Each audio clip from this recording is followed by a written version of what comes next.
नमस्कार दोस्तों, आज के इस बेहद खास और पावर पैक्ड एक्सप्लेनर में आप सभी का स्वागत है।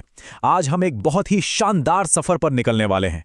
एक ऐसा सफर जो भारत के कॉलोनियल पीरियड के एक नाटकीय सूर्योदय से शुरू होगा और सीधे 2026 के आधुनिक भारत की शानदार टेक्निक तक जाएगा। ये एक रैपिड जर्नी है जहां ऐतिहासिक संघर्षों से लेकर आज के सबसे इंपॉर्टेंट करंट अफेयर्स तक सब कुछ कवर किया जाएगा। तो बस अपनी सीट बेल्ट मार लीजिए, क्योंकि ये सफर बहुत ही रोमांचक होने वाला है। स्क्रीन पर ये लाइन देखिए, 1905 से 1950 तक आज़ादी की पूरी कहानी और आज के top current affairs full revision. ये सिर्फ एक लाइन नहीं है, ये हमारा आज का प्रॉमिस है। इतिहास और आज की सबसे ज़रूरी खबरों को हम एक ऐसे सिनेमैटिक तरीके से कनेक्ट करेंगे कि एक एक तारीख, एक एक फैक्ट आपके दिमाग में सीधे छप जाएगा। तो चलिए इस हाई यील्ड और स्ट्रक्चर्ड रोड मैप की शुरुआत करते हैं। फटाफट से आज का एजेंडा देख लेते हैं। पहला, संघर्ष की शुरुआत। दूसरा, पूर्ण स्वराज और संविधान। तीसरा, आधुनिक भारत की रक्षा और तकनीक। चौथा, पर्यावरण और स्वास्थ्य सूचकांक। और पांचवां, प्रमुख नियुक्तियां और खेल। चलिए सीधा शुरू करते हैं। तो आते हैं अपने पहले सेक्शन पर, संघर्ष की शुरुआत 1905 से 1930। इमेजिन कीजिए 1905 का वो दौर। एक तरफ कर्जन का बंगाल विभाजन और दूसरी तरफ स्वदेशी आंदोलन की वो आग, विदेशी कपड़ों की जलती होली। फिर 1907 का सूरत स्प्लिट, 1915 में गांधी जी की वापसी और 1916 का लखनऊ पैक्ट। सब कुछ कितनी तेजी से बदल रहा था। लेकिन फिर आता है 13 अप्रैल 1919, जलियांवाला बाग का वो दर्दनाक नरसंहार। वो सेपिया टोन वाला भावुक मंजर सच में आज भी रोंगटे खड़े कर देता है। इसके बाद तो जैसे पूरा देश ही उठ खड़ा हुआ। 1920 का असहयोग आंदोलन हो, 1923 की स्वराज पार्टी, या फिर 1925 का वो काकोरी ट्रेन एक्शन, जहां राम प्रसाद बिस्मिल और चंद्रशेखर आजाद जैसे हीरो सामने आए। 1929 में पहली बार गूंजा पूर्ण स्वराज। और फिर 1930 समुद्र के किनारे धीमी गति में दांडी मार्च करते महात्मा गांधी की वो आइकॉनिक तस्वीर तो आप सबने देखी ही होगी, है ना? इस एक मार्च ने ब्रिटिश हुकूमत की नींव हिलाकर रख दी थी। अब बढ़ते हैं सेक्शन 2 की तरफ, पूर्ण स्वराज और संविधान, यानी आज़ादी की ओर हमारा आखिरी कदम। अब ये जो तारीखें हैं ना, ये एग्जाम के लिए सुपर इंपॉर्टेंट है। 1931, जब भगत सिंह, राजगुरु और सुखदेव हंसते हंसते फांसी पर चढ़ गए। फिर 1940 का अगस्त ऑफर और 1942 का वो ऐतिहासिक भारत छोड़ो आंदोलन, जिसके साथ करो या मरो का नारा गूंजा। 1946 में आया कैबिनेट मिशन और फाइनली 18 जुलाई 1947 का स्वतंत्रता अधिनियम। जरा सोचिए उस पल के बारे में। आसमान में आतिशबाजी और शान से लहराता हुआ हमारा तिरंगा, एकदम गूज़बम्स आ जाते हैं। अब देखिए, तिरंगा तो लहरा गया, लेकिन देश को चलाने के लिए एक मजबूत सिस्टम भी तो चाहिए था। 26 नवंबर 1949 को हमारा संविधान बनकर बिल्कुल रेडी हो गया। फिर 24 जनवरी 1950 को हमने अपना राष्ट्रगान और राष्ट्रगीत अपनाया।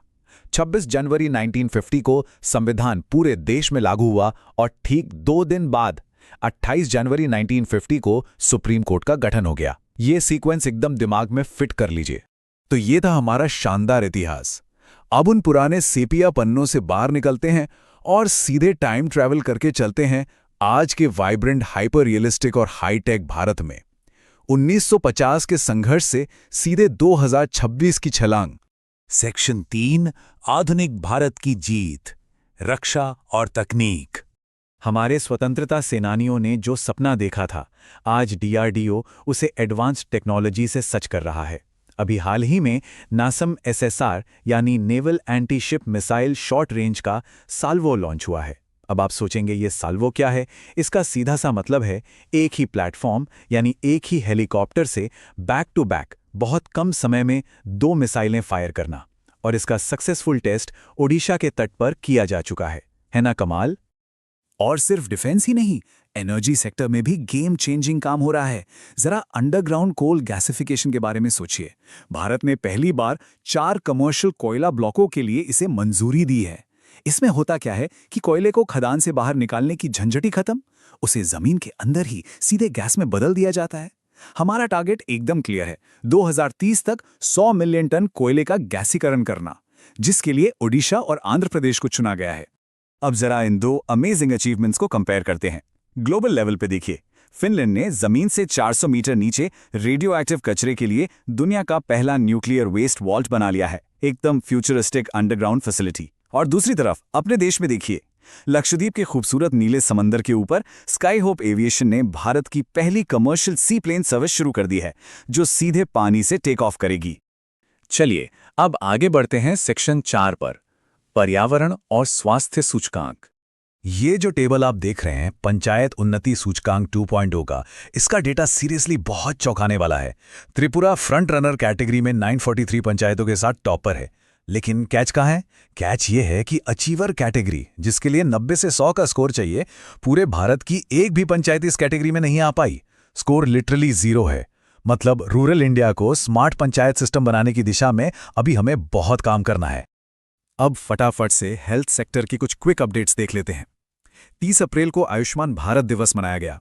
आपको याद होगा, 5 लाख के कैशलेस बीमे वाली ये योजना 23 सितंबर 2018 को लॉन्च हुई थी। इसके अलावा चंडीगढ़ ने 10वें नेशनल पब्लिक हेल्थ समिट को होस्ट किया है, जिसकी थीम बहुत ही प्रोग्रेसिव थी, इनोवेशन एंड इंक्लूसिवनेस, यानी नवाचार और समावेशिता। फाइनली आते हैं अपने आखिरी हिस्से पर, सेक्शन 5, प्रमुख नियुक्तियां, अर्थव्यवस्था और खेल। स्टॉक मार्केट वालों के लिए एक बहुत बड़ी खबर है। सेबी ने एक नया डिजिटल इंटरफेस लॉन्च किया है, प्रवाह, PRAVAHH। फुल फॉर्म है past risk return verification agency. आसान भाषा में समझें तो ये एक डिजिटल ट्रूथ चेकर है। इन्वेस्टमेंट एडवाइजर्स जो बड़े बड़े दावे करते हैं ना, ये सिस्टम उनके पिछले रिकॉर्ड्स को वेरीफाई करेगा, ताकि रिटेल इन्वेस्टर्स का कोई नुकसान ना हो। ये सच में एक बहुत बड़ा रिफॉर्म है। करंट अफेयर्स के लिए ये फाइनल चेकलिस्ट बिल्कुल मिस मत कीजिएगा। 3 मेजर फैक्ट्स हैं।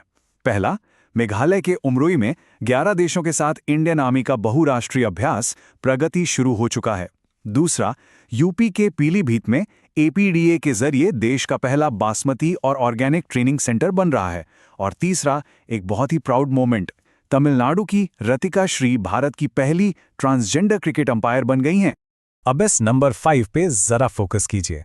सिप्री यानी सिप्री के ग्लोबल मिलिट्री एक्सपेंडिचर इंडेक्स में भारत अब पूरी दुनिया में सेना पर खर्च करने के मामले में 5वें नंबर पर मजबूती से खड़ा है।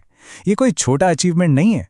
ये सीधा सीधा दिखाता है कि हमारा डिफेंस सेक्टर कितनी तेजी से आधुनिक और ताकतवर हो रहा है। और इसी के साथ हमारा आज का ये पावर पैक्ड एक्सप्लेनर यहाँ कंप्लीट होता है। हम